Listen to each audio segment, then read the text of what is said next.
Hello friends, welcome to Raystar universe. நீங்கள் ஒரு noodles லவரா? அப்போ நீங்கள் டெய்லி செய்கிற நூடுல்ஸை கொஞ்சம் டிஃப்ரெண்ட்டாக இந்த மாதிரி செஞ்சு பாருங்கள், டேஸ்டியாக இருக்கும்.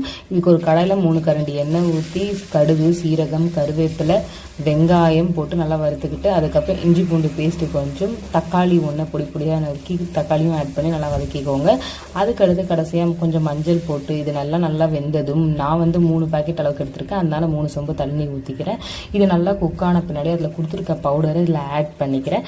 நான் இங்கே இப்பி தாங்க எடுத்திருக்கேன். ஸோ அதை நான் கொஞ்சம் பெரிய பெரிய பீசஸாக கட் பண்ணி இந்த மாதிரி அந்த நூடுல்ஸ் ஆட் பண்ணியிருக்கேன்.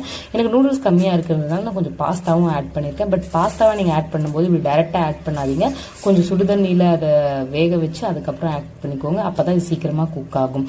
அவ்வளோதான், இதெல்லாம் குக்கான பின்னாடி தேவையான அளவுக்கு நீங்கள் உப்பு போட்டுக்கிட்டு இறக்கிட்டீங்கன்னா டேஸ்டியான மேகி பாஸ்தா ரெடி. இது உங்கள் வீட்டில் செஞ்சு பார்த்துட்டு எப்படி இருக்குன்னு மறக்காமல் சொல்லுங்கள். தேங்க்யூ.